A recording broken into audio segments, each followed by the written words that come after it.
Hi, I'm Jim Geraghty of National Review, and I'm joined by Abby McCloskey, who is the Program Director for Economic Policy at AEI.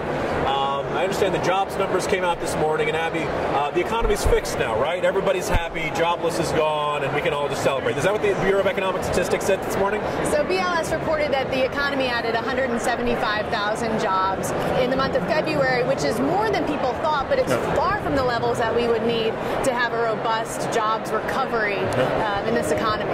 Okay. In my understanding, I saw a little bit of the pre-buzz, you should say, of the jobs numbers. And everyone said, well, look, it's February.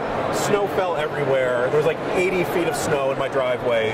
So obviously no one went to work, and that's why the numbers were bad.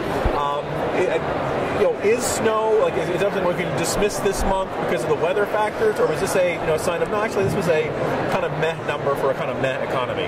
Weather has a clear effect on each monthly jobs report. I think what we have to do is zoom back and not focus too much on December's numbers or January's numbers or February's numbers and look at the fuller picture. And the fuller picture is still a dismal one. We have 10.5 million people who don't have jobs but report they're actively looking for one. A third of those people have been unemployed for over 6 months, so they're desperate and their job skills are beginning to atrophy. And we have the lowest labor force participation rate in the United States that we've had since before women were entering the workforce in such large numbers.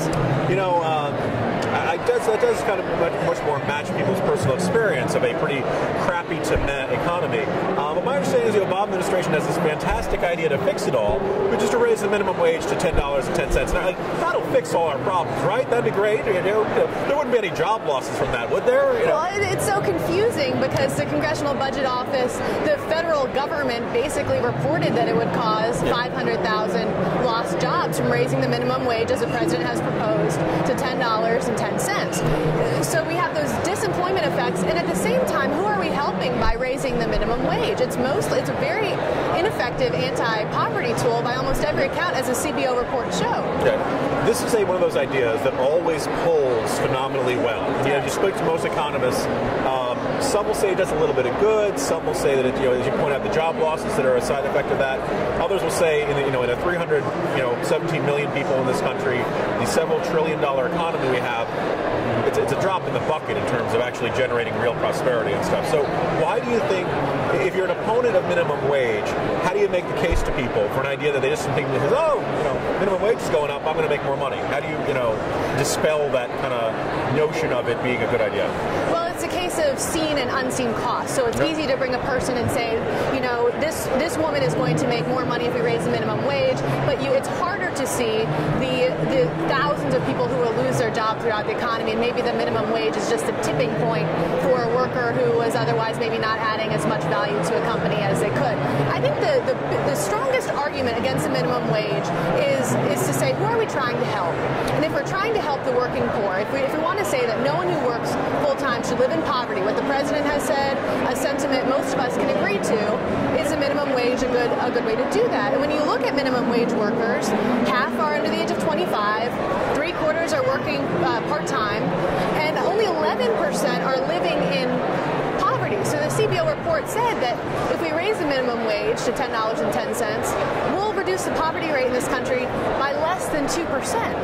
There has to be a better way to help these people in a way that doesn't result in 500,000 other people losing their job. And so an idea that's been presented is an expansion of the EITC, which is an idea I get behind. Okay. And then I understand it's a midterm election year, and Democrats have decided income inequality is going to be their rallying cry, and that is the preeminent problem, and all of our problems stem from the richest 1%, and we've got to get them, and grab your pitchforks and torches, and thoughts on that? Does that match the public's mood, and does that make for good policy, or is this just a matter of drum beating when you don't have a great record to run on otherwise? Look, this is really playing into Americans' core sentiment about how we're doing. It's playing into volatile growth, playing into low jobs numbers. That maybe the reason is because the rich people are taking away from the poor people, and so this message resonates. I think it leads to really damaging policy, and I think it takes us away from America's fundamental social construct, which is not that we'll have equal outcomes, but that we'll have equal opportunity. And I do think opportunity in this country is lower than it needs to be, that there are people stuck in cycles of poverty who can't get out. And I've seen very little from the Obama administration about what to do to help those people. Certainly the minimum wage is not the answer. We have to dig deeper to find out how to help help and improve opportunity in America. Okay. Abby, thanks very much for joining us. Thank you so much.